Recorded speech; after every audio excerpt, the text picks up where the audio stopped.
this year, you were able to go record at the Boston Marathon.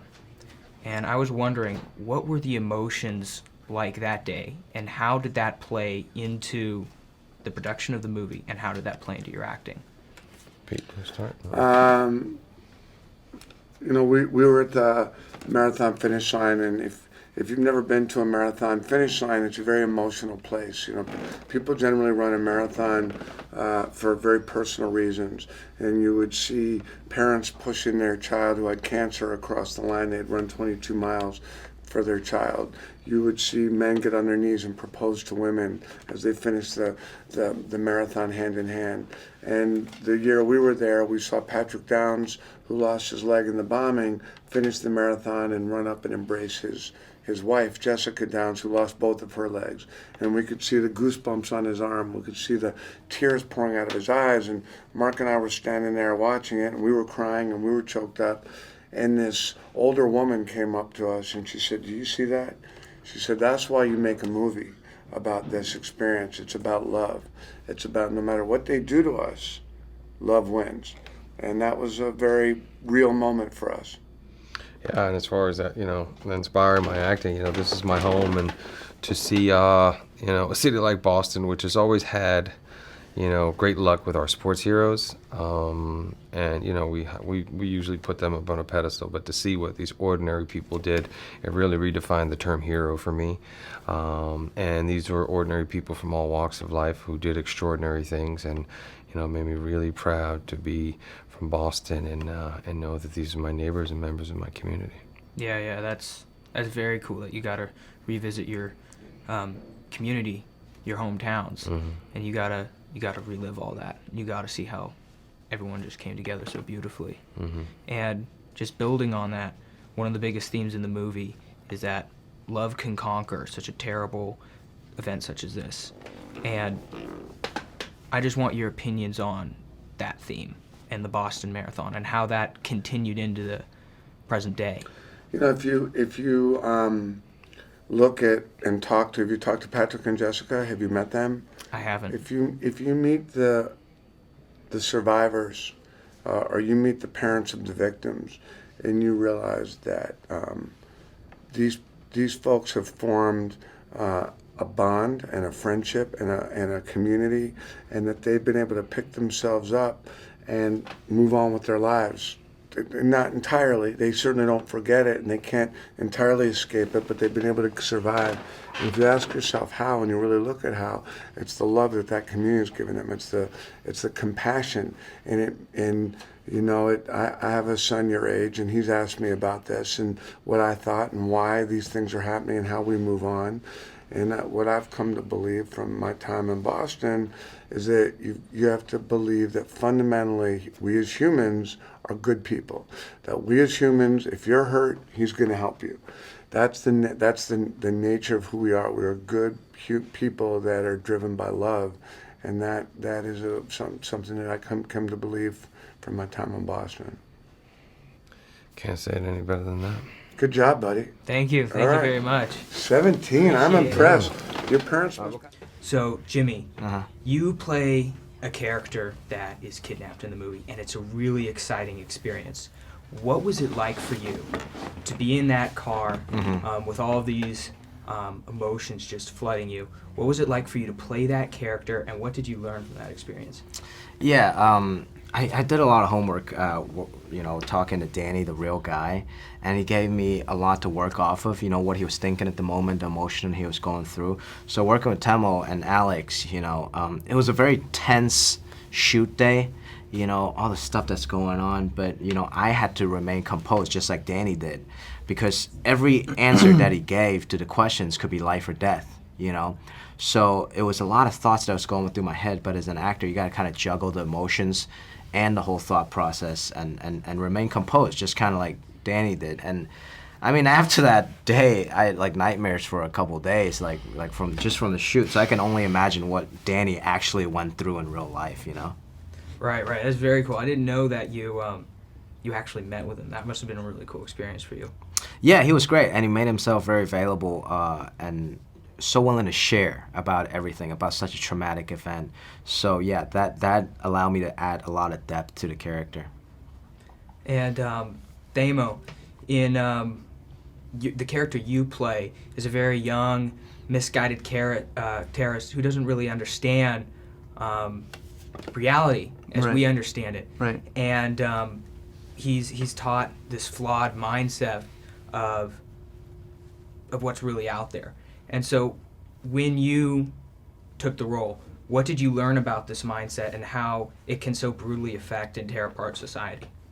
Well, I think this individual was very much aware of what he was doing. I don't think he, was not aware of the reality.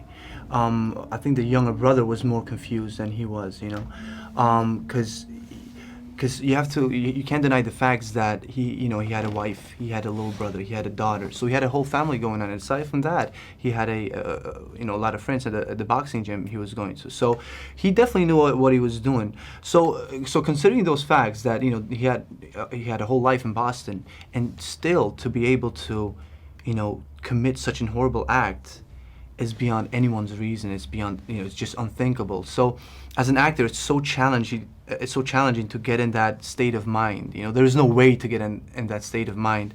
But I had, the opportunity to meet with John Allen, his boxing coach. He gave me vital information, so, just important information about his personal life and how he was as a character. So that really helped me, just have an idea of who he was. And then but the main thing really that drove me the most of being there on the set with 100% commitment is really the hate that I had for this, this coward, this horrible human being, that they hate and absolute disgust, and that, you can see it in the hijacking scene, the intensity, Jimmy's commitment to his part. So I think it's all there, it's a great way.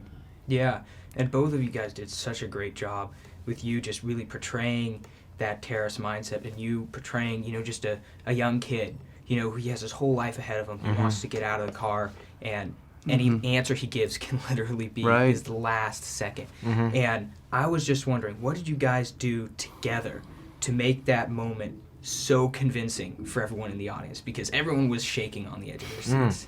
Yeah, I think we really trusted each other as just actors, right? Because we made it a point that to not really befriend each other on a personal level before that scene.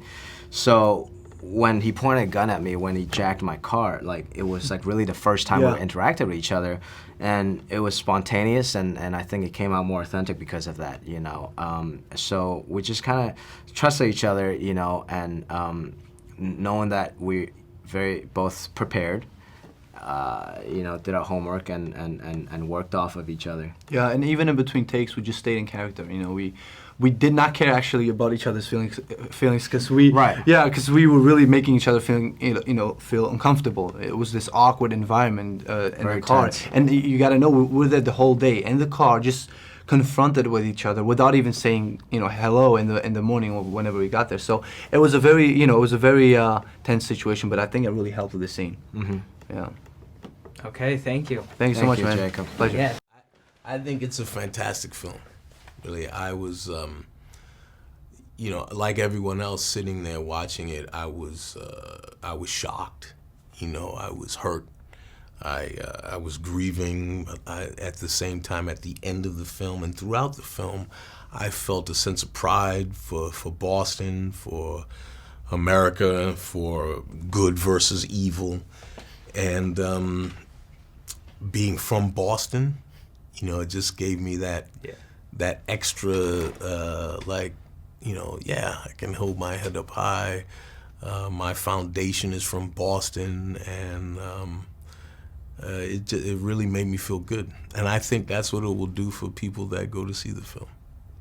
Yeah, and just building on that, I was reading some of the press notes, and they were talking about how you guys had the opportunity to go to the finish line, and you had about 2 hours to film there. So what was it like being from Boston and meeting many of the people who had returned from the incident?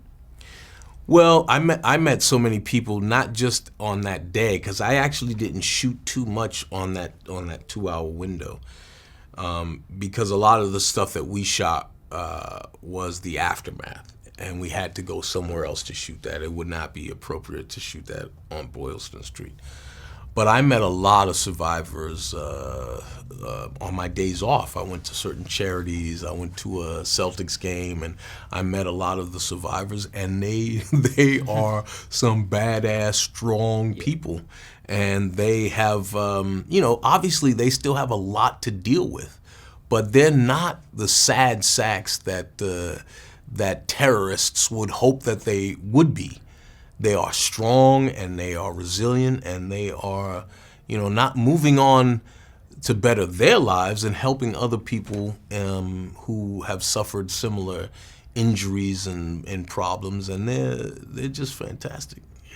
Yeah, that's awesome. Just hearing from you, a local from Boston, just how well they're doing after the terrorist attack and how strong the American spirit still is after such an awful, terrible incident. I think that's one of the points of this film, is that the whole thing of terrorism is to terrorize. It's to stop you from living your life. It's to stop you from going to the marathon, and it was a huge event this year, stop you from going to sporting events or to the mall or this film says no, you monsters, you no good bastards, you lost. You are not gonna win. And the great thing about this film is that it shows you that from the governor down to your normal everyday citizen, that strength exists with all those people in all those walks of life, and you cannot leave this film without feeling hopeful. Yeah, that's awesome. Yeah. Thank you. That's what I have for today.